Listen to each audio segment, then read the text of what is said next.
जय हिंद दोस्तों, एक बार फिर से आप सभी का मैं आत्मा सिंह ज्ञान एकेडमिक प्रयागराज परिवार में हार्दिक स्वागत एवं अभिनंदन करता हूं। सभी दोस्त एक बार फिर से जुड़ जाएं मेरे साथ और चैनल को ज़्यादा से ज़्यादा लोगों तक शेयर करें ताकि ज़्यादा से ज़्यादा लोग इससे लाभान्वित हो सकें।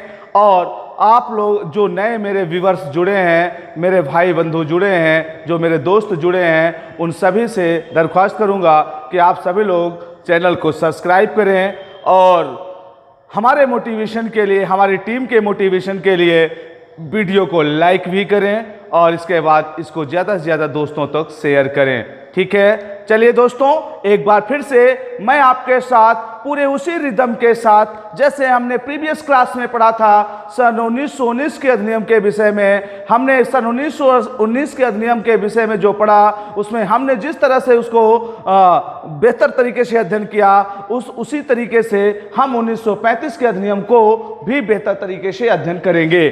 ठीक है, आप दोस्तों चलिए मेरे साथ जुड़िए और पढ़ते हैं भारत शासन अधिनियम 1935 के विषय में। दरअसल भारत शासन अधिनियम 1935 जो है ये बहुत ही ब्रॉड अधिनियम है। यह अधिनियम अपने आप में एक संवैधानिक व्यवस्था की तरह है और कहा भी गया है, रियलिटी भी है कि हमारे भारतीय संविधान में 2/3 व्यवस्थाएं जो ली गई हैं वो कहीं ना कहीं 1935 के अधिनियम से ली गई हैं। और 1935 का अधिनियम इतना ब्रॉड अधिनियम था कि आप मान सकते हैं कि एक मिनी कॉन्स्टिट्यूशन की तरह था।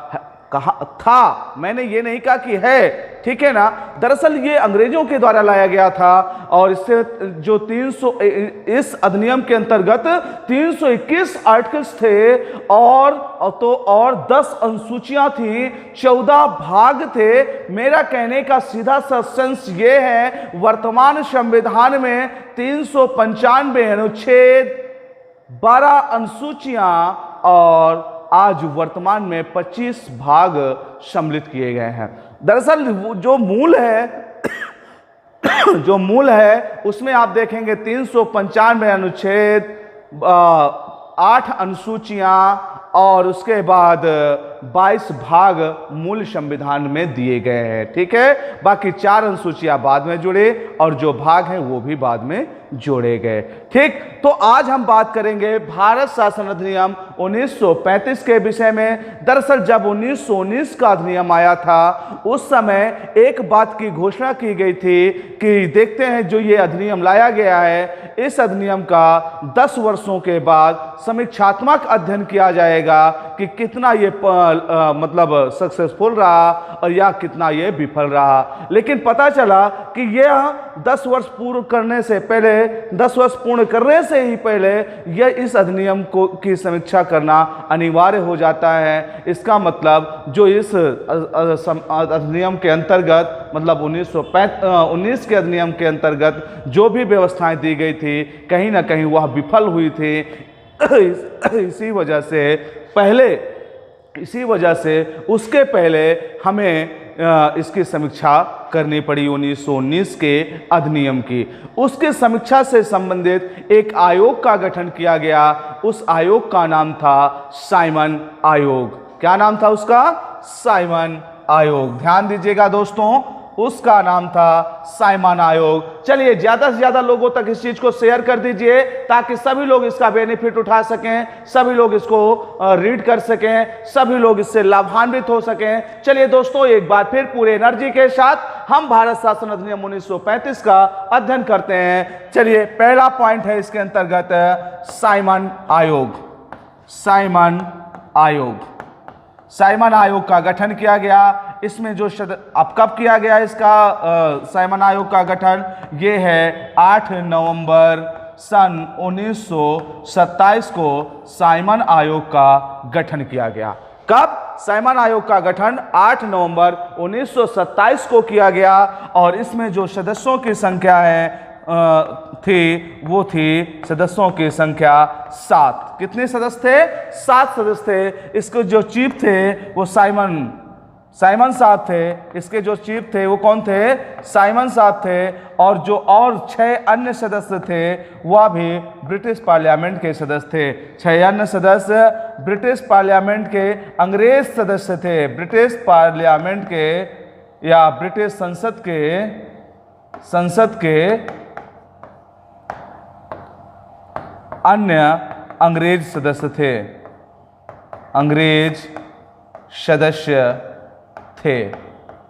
तो दोस्तों ध्यान दें इधर कि जो ये साइमन आयोग था 8 नवंबर 1927 को इसका गठन किया गया। इसमें 7 सदस्य थे जिसके अध्यक्ष साइमन साहब थे और 6 अन्य ब्रिटिश संसद के सदस्य थे, वो भी कौन थे? अंग्रेज थे। देखिए इस आयोग का बहिष्कार करने का जो मुख्य कारण था वह यही था कि ब्रिटिश पार्लियामेंट में उस समय कुछ भारतीय भी उपस्थित थे, लेकिन उन भारतीयों को इस कमीशन के अंदर नहीं रखा गया और इस कमीशन के अंदर नहीं रखे जाने के कारण इस आयोग का भारत में बहिष्कार किया गया। और बहिष्कार करने, देखिए गठन हुआ 8 नवंबर 1927 को और यह मुंबई आता है। कब आता है ये मुंबई पे? कब उतरता है ये आयोग?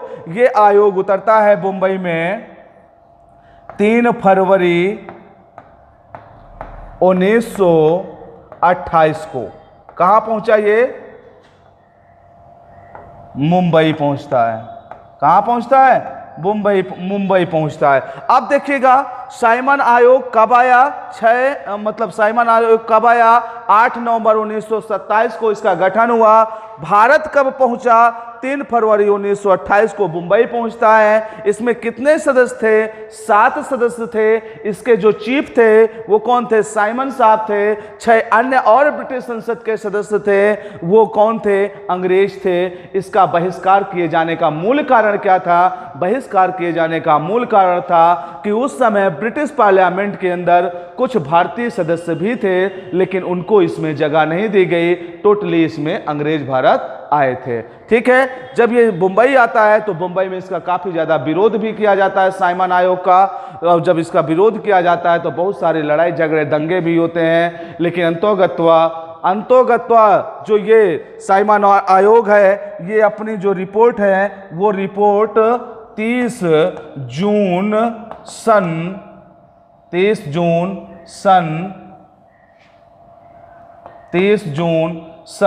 1930 को प्रस्तुत कर देता है अपनी रिपोर्ट। क्या प्रस्तुत कर देता है? रिपोर्ट प्रस्तुत कर देता है। अपनी रिपोर्ट कब प्रस्तुत किया? 30 जून 1930 को। तो ये तीनों सन आप याद रखेंगे कि साइमन कमीशन कब आया? साइमन आयोग भारत कब आया? 8 नवंबर 1927 को। गठन कब हुआ? 8 नवंबर 1927 को। और भारत कब आया? 3 फरवरी 1928 को। इसने अपनी रिपोर्ट कब प्रस्तुत की? 30 जून 1930 को।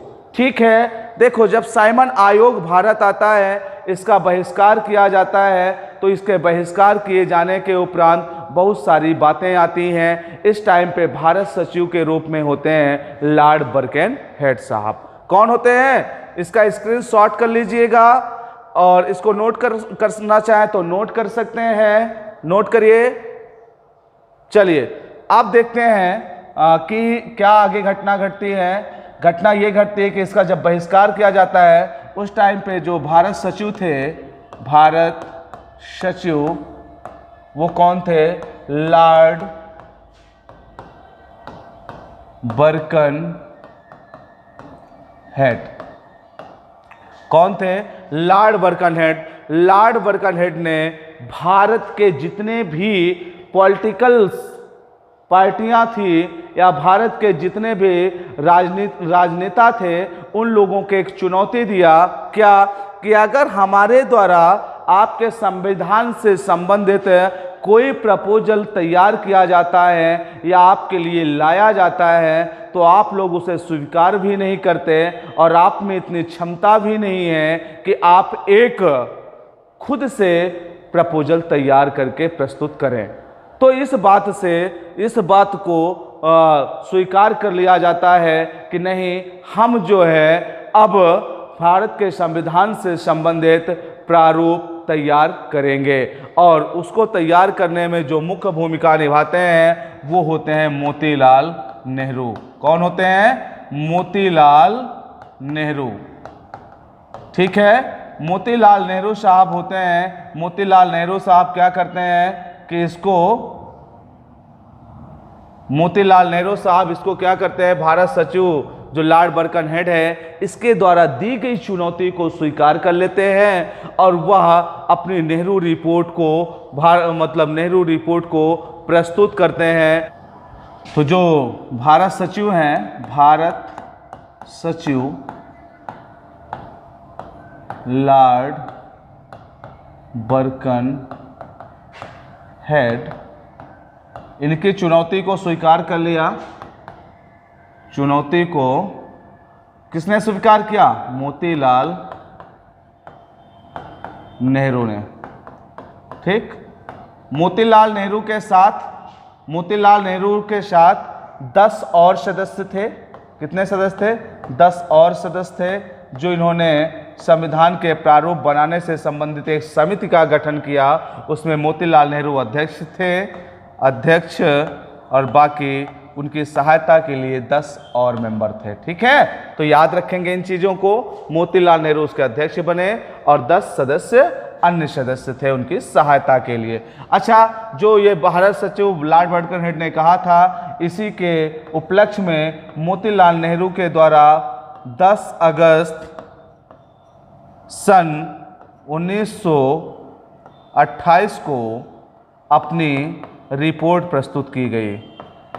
अपनी रिपोर्ट इन्होंने प्रस्तुत किया। इन्होंने क्या किया? अपनी रिपोर्ट प्रस्तुत किया। कब? 10 अगस्त 1928 को। अच्छा, इसी के खिलाफ में जो ये रिपोर्ट आई, इसी के खिलाफ में मोहम्मद अली जिन्ना, नाम सुने होंगे, मोहम्मद अली जिन्ना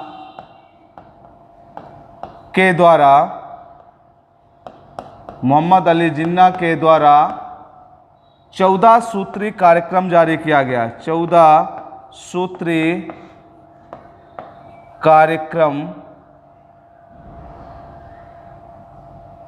14 सूत्री कार्यक्रम जारी किया गया। कब जारी किया गया? 29 मार्च 1929 को। 29 मार्च 1929 को मोहम्मद अली जिन्ना के द्वारा 14 सूत्री कार्यक्रम जारी किया गया। किसके अगेंस्ट में जारी किया गया था? मोतीलाल नेहरू के रिपोर्ट के क्रम में इन्होंने उसके अगेंस्ट में 14 सूत्री कार्यक्रम जारी किया गया। अच्छा, जो मोतीलाल नेहरू के द्वारा रिपोर्ट दी गई थी, इसको नाम दिया जाता है नेहरू रिपोर्ट।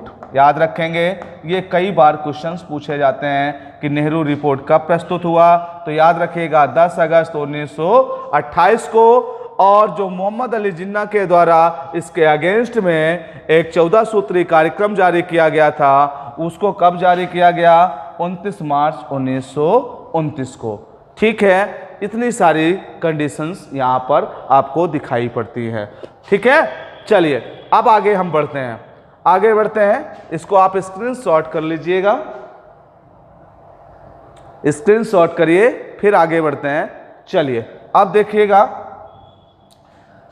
इसके बाद 3 गोलमेज सम्मेलन होते हैं। गोलमेज सम्मेलन होते हैं। अच्छा, कितने गोलमेज सम्मेलन हुए भैया? 3 गोलमेज सम्मेलन हुए। 3 गोलमेज सम्मेलन होते हैं। इन तीनों गोलमेज सम्मेलनों में आप देखेंगे कि प्रथम जो गोलमेज सम्मेलन हुआ, प्रथम गोलमेज सम्मेलन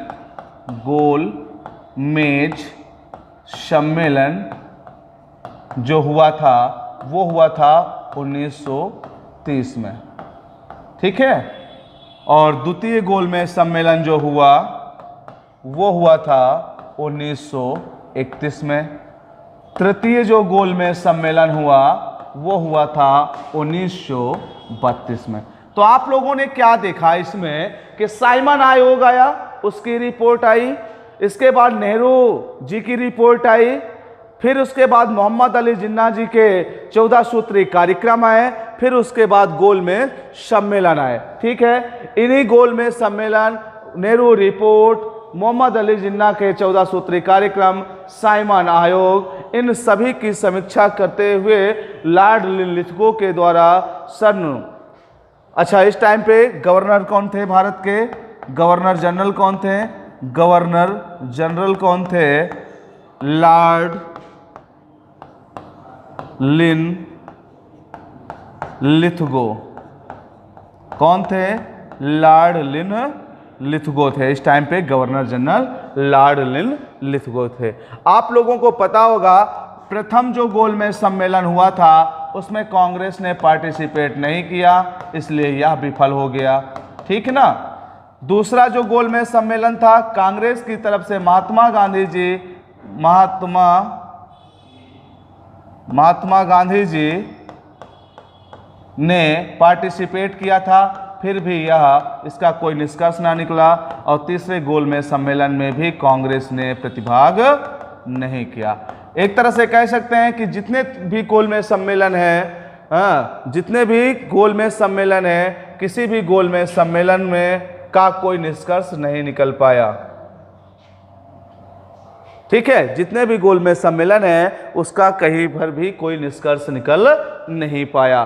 तो अच्छा, इसके बाद क्या हुआ? जब तीनों गोलमेज सम्मेलन संपन्न हो गए तो इन तीनों गोलमेज सम्मेलनों के आधार पर एक निष्कर्ष निकाला गया और उस निष्कर्ष को क्या किया गया? जो निष्कर्ष निकला उसे श्वेत पत्र के रूप में रिलीज किया गया। किस रूप में? श्वेत पत्र के रूप में प्रकाशित किया गया। कब प्रकाशित किया गया? इस श्वेत पत्र को प्रकाशित किया गया था सन 1933 में। कब? सन 1933 में इसको रिलीज किया गया। किस आधार पे? तीनों गोलमेज सम्मेलनों के निष्कर्ष के आधार पर एक श्वेत पत्र रिलीज किया गया और इस श्वेत पत्र के रिलीज करने के उपरांत एक समिति का गठन किया गया और वह समिति इसकी जांच की और उसके बाद उसने अपनी रिपोर्ट कब दी? एक संसदीय समिति का गठन किया गया। ध्यान दें, एक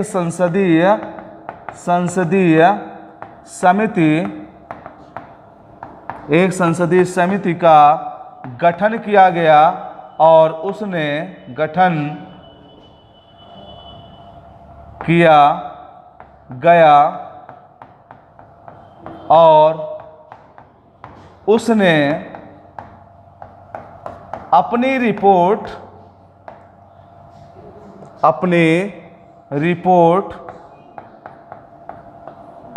सन 1934 में प्रस्तुत किया। ठीक है, सन 1934 में प्रस्तुत किया। अब इसका देखिए स्क्रीनशॉट लें। मैंने आपके साथ क्या चर्चा किया? साइमन आयोग क्या था, क्यों आया, बताया मैंने आपको। इसके बाद मैंने आपसे कहा नेहरू रिपोर्ट क्या था, उसके विषय में आपने जानकारी लिया। फिर इसके बाद 14 सूत्री कार्यक्रम आए, फिर 3 गोलमेज सम्मेलन हुए। इसके निष्कर्षों के आधार पर एक श्वेत पत्र रिलीज किया गया।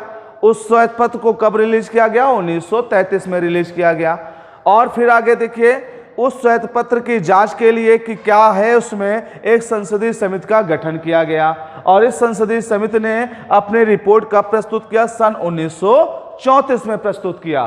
तो देखिएगा, इतना जो लिखा है इसका आप स्क्रीनशॉट लें, अदरवाइज इसको नोट कर लीजिए और ध्यान दीजिए। एक एक स्टेप में आगे बढ़ रहा हूं और यहां पर कहीं पर भी कोई भी फैक्चुअल हो, कॉन्सेप्चुअल हो, कोई भी चीजें मैं छोड़ नहीं रहा हूं, इसी वजह से कि आप लोग अगर अच्छे से इसको रीड कर लें तो गारंटी है कि दोबारा आपको कभी भी संवैधानिक विकास पढ़ने की आवश्यकता नहीं पड़ेगी, क्योंकि इसके बाहर कहीं से भी प्रश्न नहीं आता है। ठीक है, आप देखिएगा, जो ये 1934 की रिपोर्ट है संसदीय समिति की, जो ये रिपोर्ट है संसदीय समिति की, इस रिपोर्ट को क्या किया गया? संसद के सामने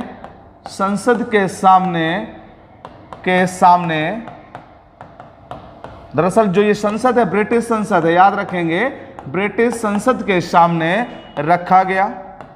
ब्रिटिश संसद के सामने इसको रखा गया। ब्रिटिश संसद के द्वारा, आप ध्यान दीजिएगा, ब्रिटिश संसद के द्वारा इसे कब दिसंबर 1934 में अधिनियमित कर दिया गया। अधिनियमित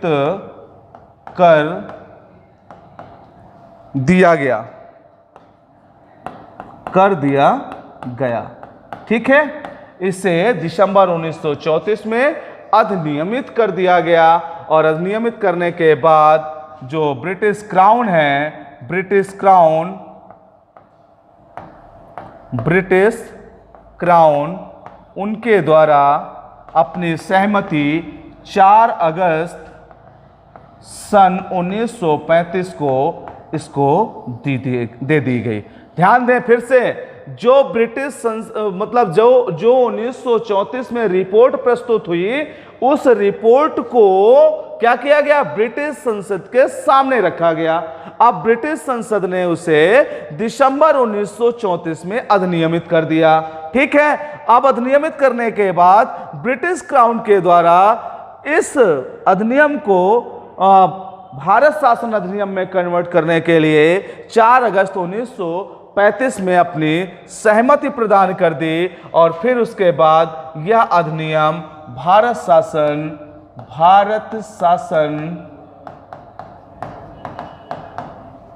अधिनियम 1935 के रूप में पारित हुआ या लागू हुआ। ठीक है, 1935। ठीक, इसमें प्राविधान क्या क्या थे मैंने आपसे पहले ही चर्चा कर दिया। यह जो भारत शासन अधिनियम है, जो ये भारत शासन अधिनियम 1935 है, यह उत्तरदायी शासन व्यवस्था की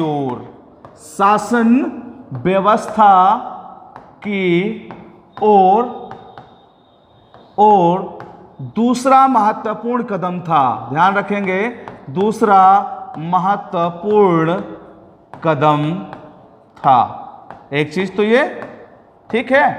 इस अधिनियम में और क्या था? इस अधिनियम के अंदर 321 अनुच्छेद 10 अनुसूचियां, कितनी अनुसूचियां? 10 अनुसूचियां और 14 भाग थे। कितने भाग थे? 14 भाग थे। और देखिएगा, जो हमारा संविधान है, हमारे संविधान की 2/3 व्यवस्थाएं, हमारे संविधान की 2/3 व्यवस्थाएं इसी अधिनियम से ली गई हैं। इसी अधिनियम से ली गई है। ठीक है, आप देखिएगा, हमने बात किया उत्तरदायी शासन व्यवस्था की ओर, यह दूसरा महत्वपूर्ण कदम था। पहला महत्वपूर्ण कदम कौन सा था? मैंने प्रीवियस क्लास में आपसे 2 क्वेश्चन पूछे थे, आप लोगों को याद है? मैंने कहा था द्वैत शासन का प्रारंभ किसने किया था, या द्वैत शासन का जनक कौन था? तो लियोनस कार्डियस था। कौन था? लियोनस कार्डियस। दूसरा क्वेश्चन कौन था? चलिए दूसरा क्वेश्चन कमेंट बॉक्स में आप जवाब दीजिएगा। तो जो देखिएगा, 2/3 व्यवस्थाएं इसी अधिनियम से ली गई हैं। मतलब कह सकते हैं कि भारत का जो मूल संविधान है, उसके संवैधानिक व्यवस्थाओं में कहीं ना कहीं जो भारत शासन अधिनियम 1935 है, इसका महत्वपूर्ण योगदान है। भारत शासन अधिनियम 1935 का बहुत ही महत्वपूर्ण योगदान है। और आप देखेंगे कि या तो उसके आर्टिकल्स को उसी तरह हूबहू स्वीकार कर लिया गया, या तो उसको थोड़ा बहुत मॉडिफिकेशन करके उसको स्वीकार कर लिया गया। तो 2/3 व्यवस्थाएं भारतीय संविधान में इसी से ली गई हैं। ठीक है, ये तो हो गई इसकी व्यवस्थाएं। अब आगे बात करते हैं, डाल लीजिएगा अखिल भारतीय, हेडिंग डालेंगे अखिल भारतीय परिसंघ की स्थापना, ये हेडिंग है अखिल भारतीय परिसंघ की स्थापना। अगली हेडिंग है आपकी अखिल भारतीय परिसंघ की स्थापना। अच्छा, इसके अंतर्गत क्या बात हुई देखिएगा। पहली कंडीशंस, पहला देखें, पहली बात आपकी आ जाती है यहां पर कि जो भारत के ब्रिटिश प्रांत हैं, जो भारत के ब्रिटिश प्रांत हैं, ब्रिटिश प्रांत कितने थे? 11। ठीक है, कितने ब्रिटिश प्रांत थे? 11 थे। चीफ कमिश्नरशिप वाले क्षेत्र कितने थे? चीफ कमिश्नरशिप वाले क्षेत्र कितने थे? शिप वाले क्षेत्र कितने थे? 6 थे। ठीक है, और बाकी क्या थी? देसी रियासतें थी, रियासतें। ठीक है, बाकी क्या थी? देसी रियासतें थी। तो इसमें क्या कहा गया? जो अखिल भारतीय परिसंघ की स्थापना की कल्पना की जा रही है, दरअसल कल्पना मात्र है ये, इसमें किसी भी तरीके से स्थापित करने का प्रयास नहीं है। क्योंकि आप खुद से सोचिए, भली भांति सोचिए इन चीजों को।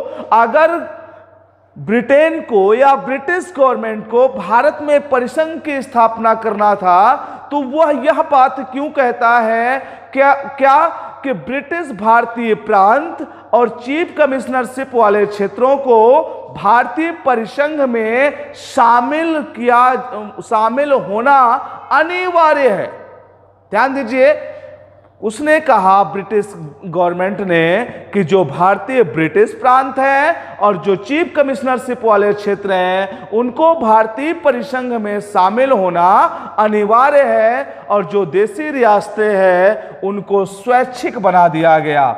स्वैच्छिक, स्वैच्छिक समझ रहे हैं ना? उनकी इच्छा पर निर्भर कर दिया गया, उनकी इच्छा पर छोड़ दिया गया कि अगर आप चाहें तो भारतीय परिसंघ में मिल सकते हैं, अदरवाइज आपके ऊपर किसी भी तरह का दबाव नहीं दिया जा रहा है।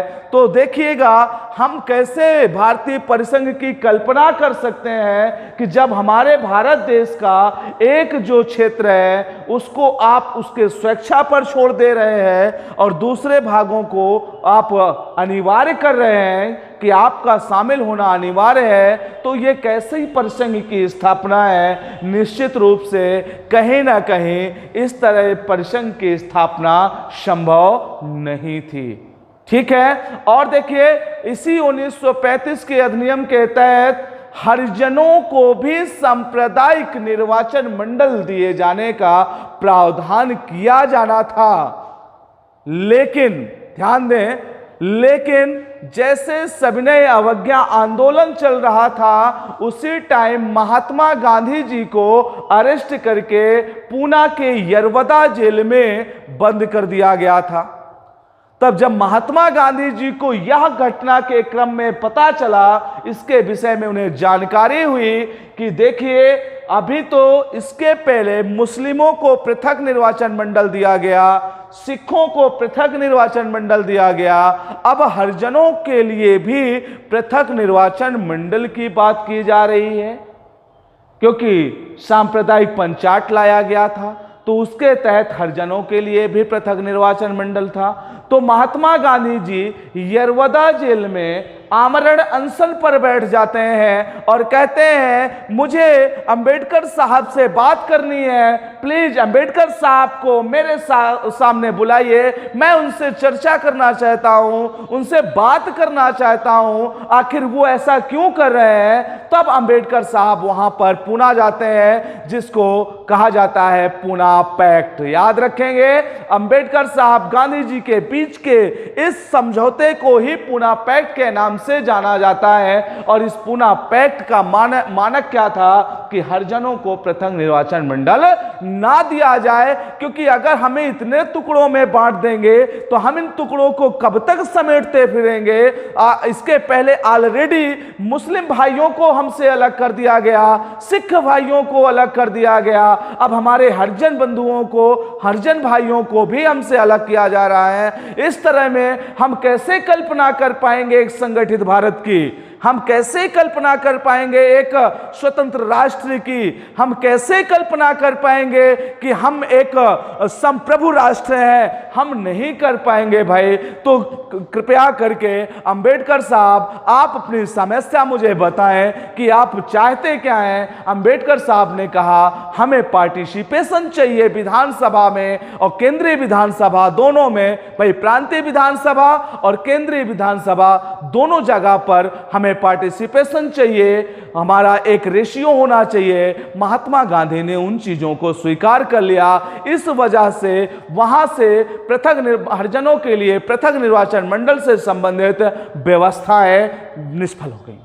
ठीक है, क्योंकि अंबेडकर साहब की जो शर्तें थे उनको महात्मा गांधी जी ने मान लिया था। इस वजह से पृथक निर्वाचन मंडल के फिर पुनः बात नहीं की गई हरिजनों के लिए।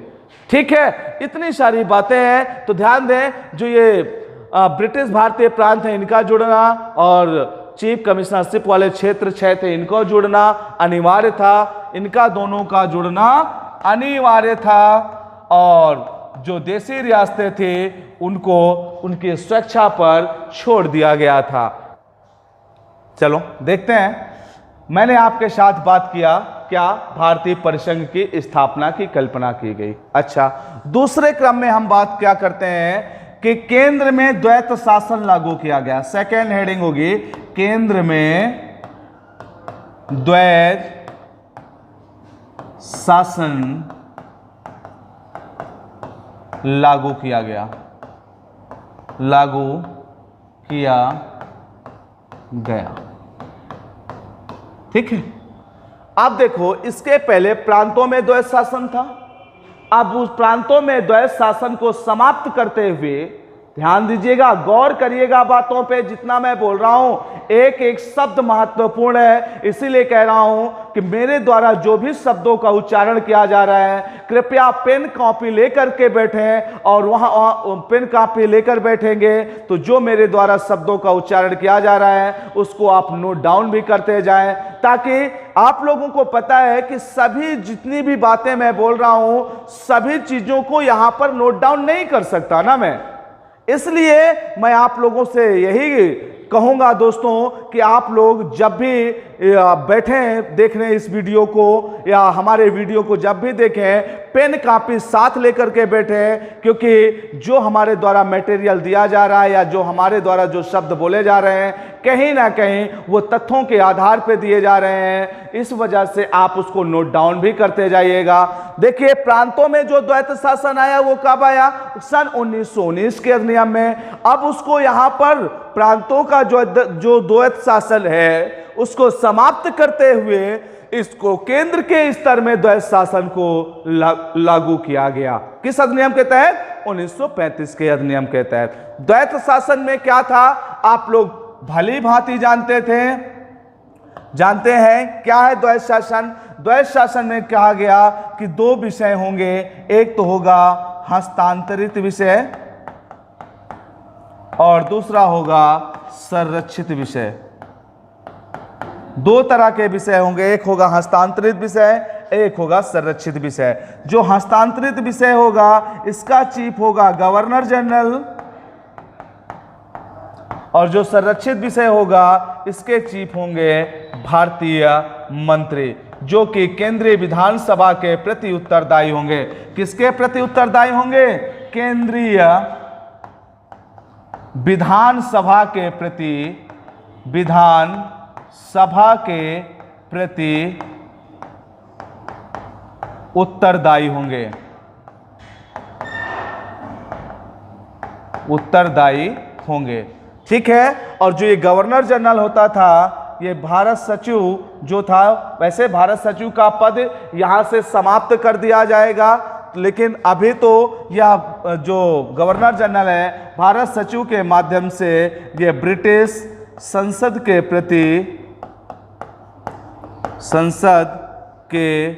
प्रति उत्तरदायी था। किसके प्रति? ब्रिटिश संसद के प्रति ये उत्तरदायी था।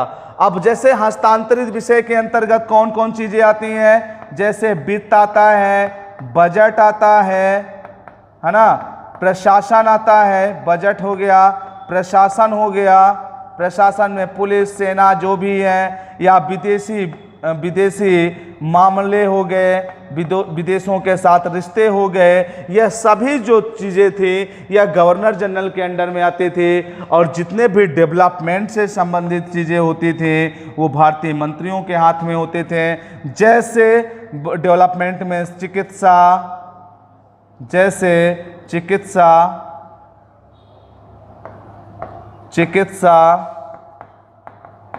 स्वास्थ्य, शिक्षा,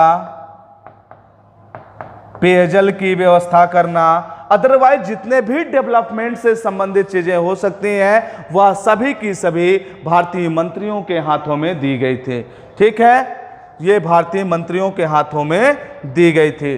ध्यान दें, कृपया ध्यान दें, जो भारतीय मंत्री थे उनको दिया गया था। दरअसल यहाँ पे एक चीज जो है थोड़ा सा देख लीजिएगा, इसको संरक्षित विषय गवर्नर जनरल है और हस्तांतरित विषय भारतीय मंत्री है। ठीक है, बस इतना है और बाकी कुछ दिक्कत नहीं। तो देखिएगा ये हो गया। अच्छा, अब आगे बढ़े। केंद्रीय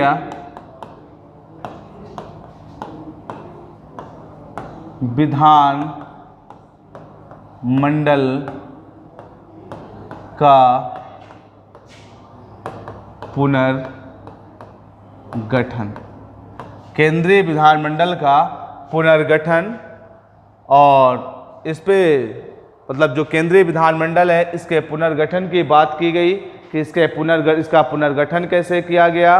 और इसके पुनर्गठन में आप लोगों ने देखा है कि जो 1919 का अधिनियम था उसमें कहीं ना कहीं भारत में संसदीय व्यवस्था की नींव पड़ गई थी, लेकिन अब इसमें मेंबरों की संख्या में फिर से ग्रोथ किया जाएगा।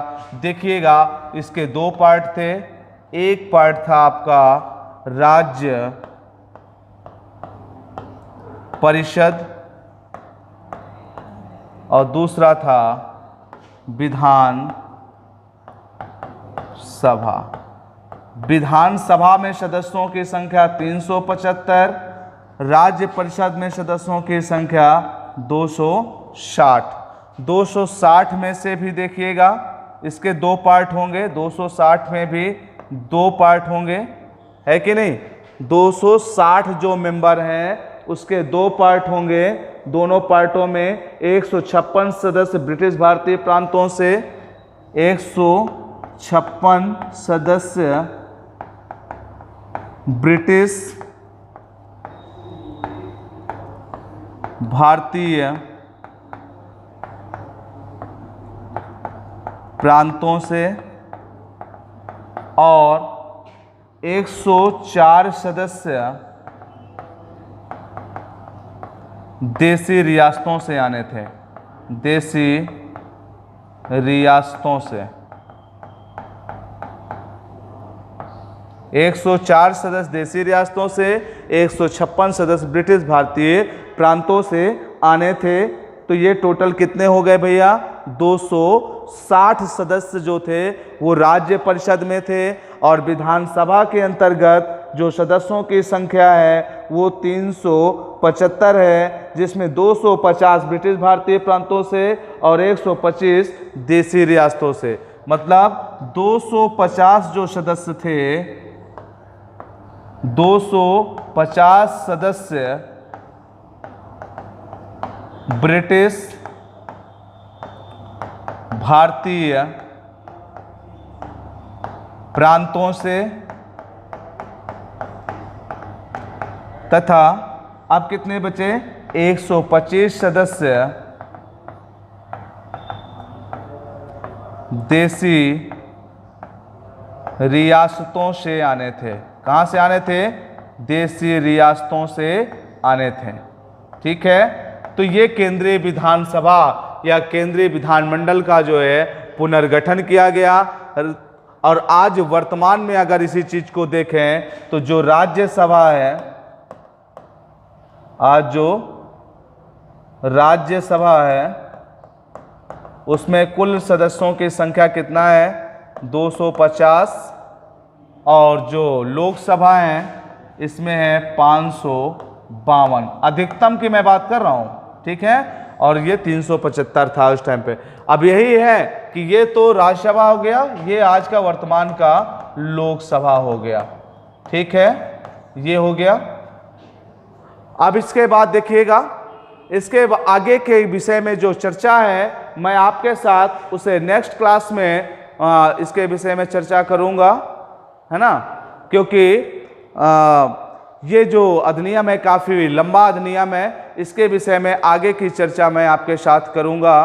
और आज यहीं तक रखते हैं, इसके बाद नेक्स्ट क्लास में इसके आगे कंटिन्यू हम करेंगे। तब तक के लिए जय हिंद।